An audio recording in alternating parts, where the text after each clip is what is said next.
Commanders, this is Bloodsign here, and I'm getting ready to drop a bunch of videos just demoing some of my different ships and their performance, primarily as bounty hunters. I'm also going to just release my methodology for stacking up to 500 million credits in a single load of missions and how to efficiently clear those out.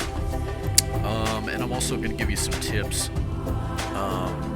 Well, that's going to be in a separate video, how I stack bounty hunting missions. But in this video, I just want to give you an overview of my home station and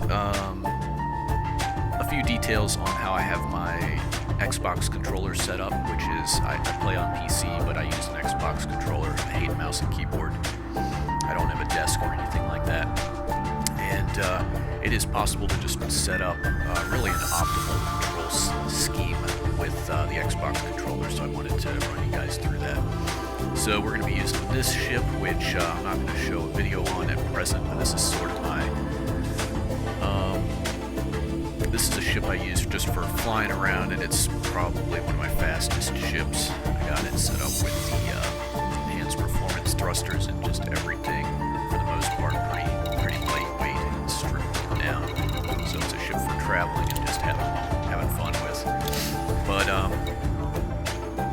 the paint that you're seeing on it, I can't find that in the shop anymore. Maybe I'm just not seeing it for whatever reason, but sometimes stuff disappears, and so I will never take this paint off of this this Eagle, because who knows, I might just lose it and never get it again. But I like that paint. Alright, so this is Smoot Station. So it's in the Kona system, and it's real close to Cubeo. So I'm a big Imperial fan. I love all the Imperial ships. And let me actually see. So if you know anything about your power play factions, Ashley Duvall's faction is based in the system of Cubeo.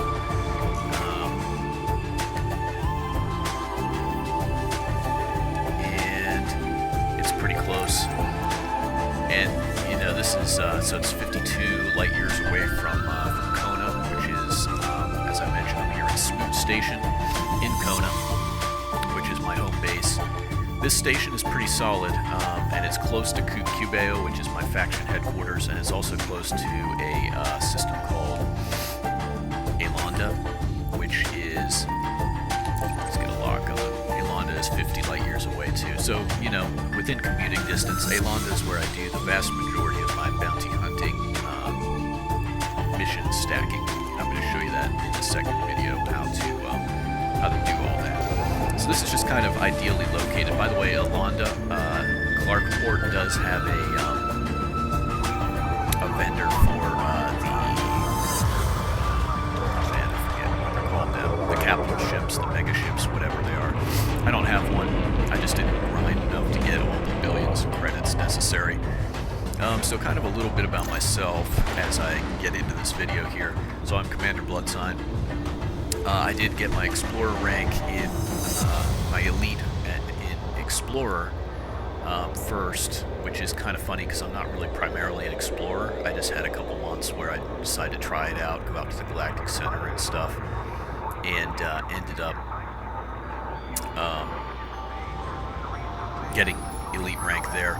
I'm actually primarily a combat pilot, and I've done a little bit of CQC, just enough so I don't look pathetic on my rankings here.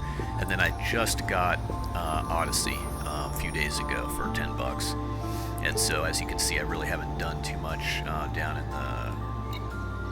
in the Odyssey categories at present. But basically, and the trade stuff, the reason that's as high as it is, I don't really like trade, but I had to do the grind for all the Imperial ships. I've got all the ships unlocked, and for that reason, I had to do some trading. At some point, if I ever set up a trading vessel that I enjoy flying, I might get into that, but I want to get Elite and combat rank first before that happens. Yeah, so let's see here. I think the Codex is where my stats are. Yeah, so I've done a lot of bounty hunting missions, stats, combat. I've claimed, 52, almost 5,300 bounties. So this is profit from bounties, but the way that works is that's just pure profit from the bounties on individual pirates. The reality is I've made something like 5 billion or more from stacking, and actually I think it probably has, credits spent on outfitting, current assets, 6.8, all this money I've made primarily on bounty hunting and stacking bounty hunting missions, and I'm going to show you guys how to do that in another video. So that profit from bounties is just the price tags on the individual pirates. That's not counting the contracts themselves for killing large numbers of pirates. And there's other stuff I enjoy doing. I like courier missions and passenger running occasionally, and I have ships specifically for that stuff, but that's, not my primary, not my bread and butter. Alright, so let's take a look at Smoot Station. So Smoot Station does have a material trader and a technology broker. The technology broker is, I believe, a Guardian technology broker. As you can see, I haven't really gotten a whole lot of, maybe about half of this stuff unlocked. I have the main modules unlocked and a few of the weapons. None of the fighters at present. I just kind of do those here and there as the desire takes me, so I have most of the engineers unlocked, but not all of them. There's still some odds and ends that I have left to do. I'm not a completionist per se. There's a material trader here as well, and it looks like data, which is cool. Alright. What else do we have here? Shipyard. Let's go ahead and talk about what ships are available, just in case you're interested in that. So, just kind of a basic selection for the most part. There are some of the new ships here, like and this is why I would highly recommend getting Odyssey. For 10 bucks, you get access to all the new ships, and you can pay credits for them instead of ARCs, which is, at this point, just a scam. So 6 years ago, when I was playing regularly, I used to buy ship skins and stuff. The prices are just outrageous right now, and I will say I have no intention of buying ARCs or buying skins until FDev does something about that. If they cut the ARCs prices down to like 20 to 25% of what they are now, to where they're reasonable, and to where your 400 weekly that you can earn from gameplay actually lets you save up and buy stuff, I would actually consider buying ARCs packs again and getting some cosmetics for these new ships. But at present, the price is just ridiculous on all this stuff, and so just as a form of boycott, I'm not buying any ARCs. Yeah, so there's a fairly good selection here, including of the newer ships, and some of my favorites are here as well, which would be the Mamba and the Crate MK2, which I'm planning to do videos on those. But as you can see, there's quite a good selection of the new ones as well. The Corsair, the Python Mark II is here, the Type 8, the Mandalay, and the Cobra Mark V. I have bought all the new ones that I'm interested in buying, actually, which is all of them. I did buy them all, and I've been kind of tinkering with them. The Mandalay is awesome, and you'll probably get to see a video of me hunting pirates in a Mandalay. The Mark V Cobra is great. I don't know that I'm going to do a video on that one just yet, because I don't really have it kitted out. Actually, let's take a look at my ships. So I actually bought 2 of the Cobra Mark Vs. Anyway, I don't want to get too lost in the weeds there, but those are the ships that are sold here at Kona. So it's just kind of a very nicely located station, and I love the aesthetics of it. I really like blue. So you'll notice a lot of my ships, I kit them out in silver, white, black, green, blue, and that's just my preferred aesthetic. And Kona Port has this great blue feel to it, and I do apologize. Right now you can see my HUD is partially blue, but the Elite Dangerous HUD mod program isn't working right now because the update was fairly recent, and the developer of that mod is working on an update, and so there's a lot of orange in my HUD that normally isn't there. Normally it's much nicer looking, but we're kind of, waiting on that update right now, so it is what it is. Alright, and so the controller is just really an optimal way. Now, I know some people have fancier setups with different types of controllers and, more authentic feeling, simulated cockpit type environments and stuff for this game, and that's great. But if you're just looking for a quick and easy control scheme where you don't have to use mouse and keyboard, I love the Xbox controller. I have everything set up very nicely with some minor tweaks to Elite Dangerous has a really good context-based system, and you can actually see some of the controls for the camera here over on the bottom left of the screen. And it's just very easy to set everything up in an intuitive, so you can see I can use the left and right, I don't know what they're called, bumpers, to rotate the view very easily. Triggers are change the altitude. Obviously, the camera direction is controlled by the sticks, and motion by one stick, camera direction by the other. It's just really super intuitive and easy to use.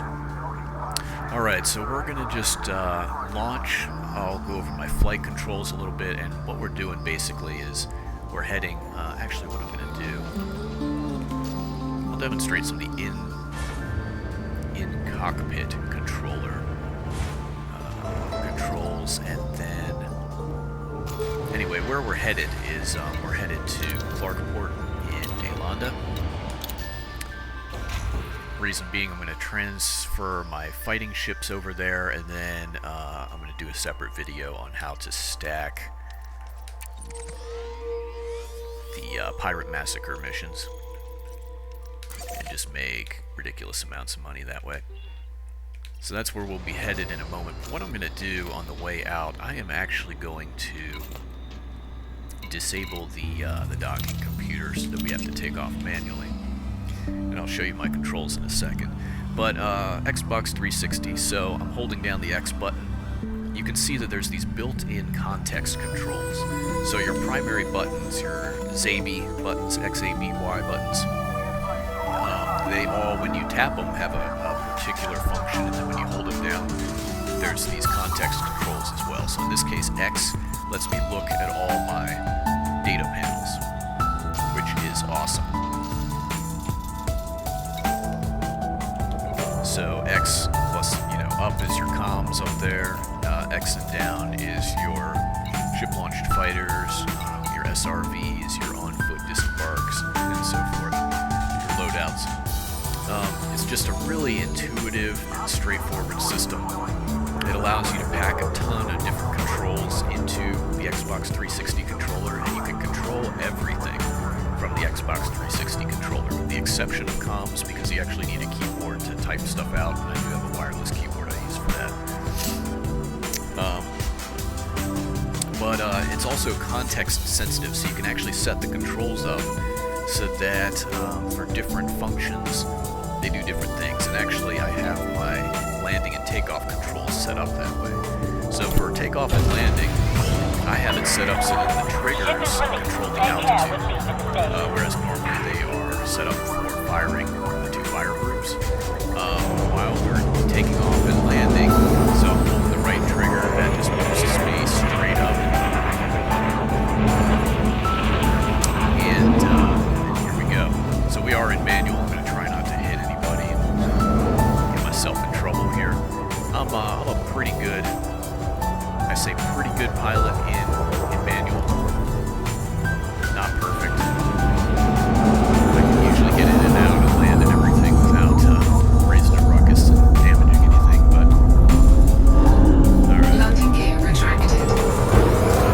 But yeah, just really intuitive. And I'm also going to go ahead and show you how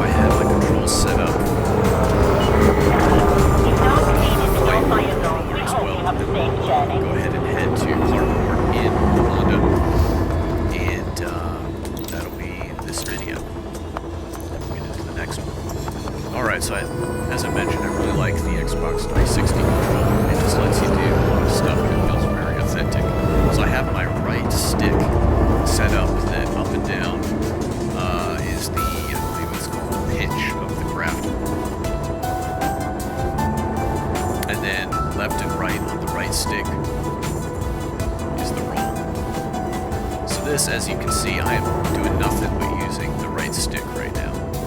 This gives you incredible control over the craft, and you can direct the craft wherever you want it to face. Pretty sweet. As I mentioned, right now I'm using nothing. My finger, the only finger on my controller is my thumb, using that right stick. So this is just incredibly comfortable. Very easy to use. Alright.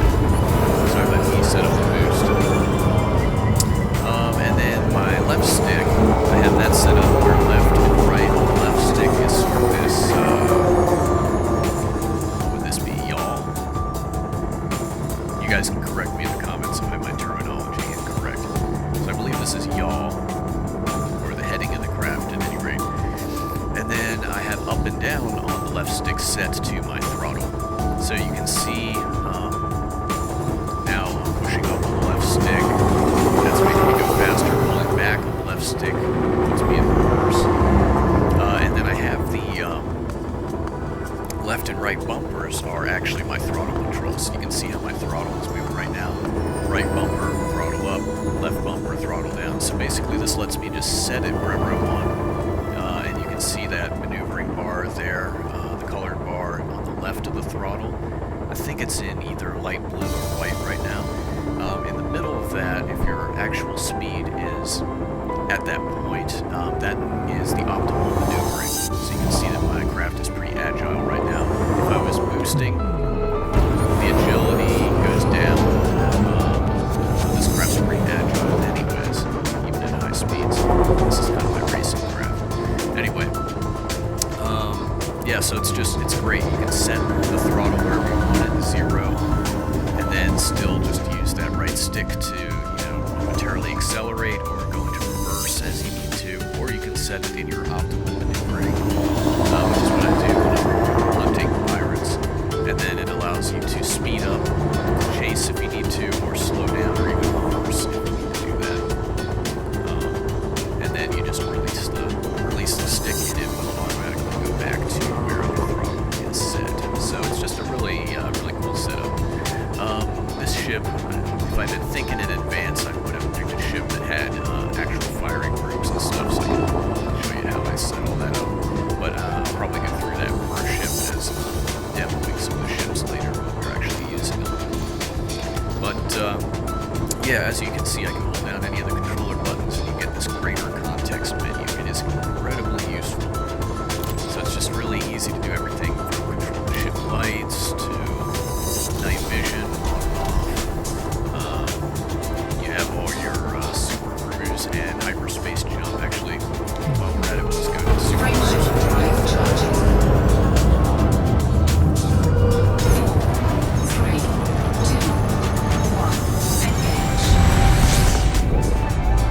Everything can be done through the controller if it's set up optimally. So just fantastic, really easy to use. Yeah, including everything from, you know, in combat, cycling hostile targets and all this other stuff. So highly recommend using an Xbox 360 controller if you're new to Elite and you don't necessarily want to invest in a higher end control system. You know, sometimes you see these guys and they have their VR setup where they have basically an entire virtual cockpit set up, multiple monitors, VR capable with I think it's called the HOTAS type controllers or foot pedals and all this other stuff. If you're just looking to get into it and try it out, Xbox 360 controller is the way to go, and the controls are very intuitive for foot missions, Odyssey type stuff as well. I haven't had to change any of the controls for the Odyssey stuff, and it just feels very intuitive and natural the way it's all set up. So that's one thing that FDev has done really well. Alright, so we're going to go ahead and we're going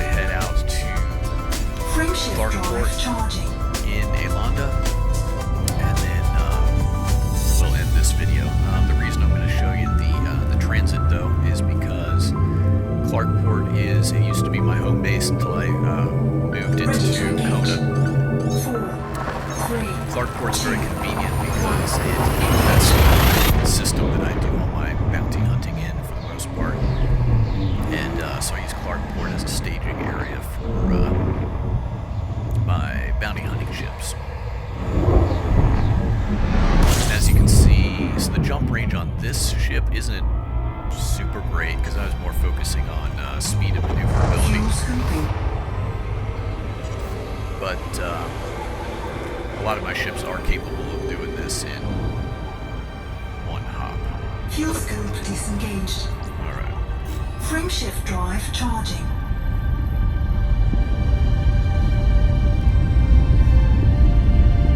Anyway, your mileage may vary. I hope some of the stuff I talked about in this video have been useful to you. If, like me, you're a fan of the Empire, specifically the Ashling Deval faction, you may find it beneficial to set up your home port as I have in Smoot. Did I get that right? It's such a weird name, I get it wrong sometimes. Is it Snoot? Is it... I think it's a Smoot station. Let's just take a peek real quick. I do have a bookmark just in case. Alright. Smoot station, yeah. It's a good headquarters. I like it. It works for me. Might work for you as well. The module availability there is pretty solid. I do notice that some of the ships, you can't buy armor there for them. And then there's other things that are hard to find that Smoot's outfitting just doesn't have. For example, the Scorpion SRVs are the ones that I prefer to carry around because it's more like a tank than an exploration vehicle. So more durable, you know, better armaments. So I do prefer the Scorpion over the Scarab. And you cannot get a Scorpion at Smoot Station. You have to hunt around for that. But for the most part, in terms of basic outfitting functionality, there's a lot of good stuff there. And then since it does have that Guardian Tech broker there, you can get all the Guardian modules you unlocked there as well, which is kind of cool.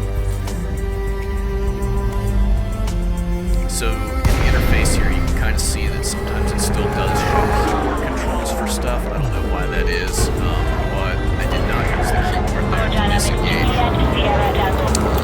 There is a shortcut, which is Y, and then you can drop out of Smoot. Access granted. Adjust heading for approach badge 06. You are clear for automated approach command. So that's one downside to using controller. There are a couple cases here and there where it'll still show the keyboard shortcuts. Which, you know, it is what it is. For the most part, though, I'm very impressed with this context type Xbox 360 controller menu. It's actually really nice that all this is just built right into the game. I don't remember off the top of my head what I had to do to get all this going and set up. There's probably some controls on the Steam side that you gotta get just right. But if you guys are interested in doing all that, you can just use do a quick Google to figure out how to get everything going, and then from there you can configure everything in game easily. All right, so here we are in Clarkport. I like Clarkport well enough, but this orange aesthetic gets on my nerves. I'm not a big fan of the color orange, so this was my home base for a long time, but eventually I ended up moving to Smoot. Smoot has better outfitting, so yep, there you have it. Hope this has been useful, and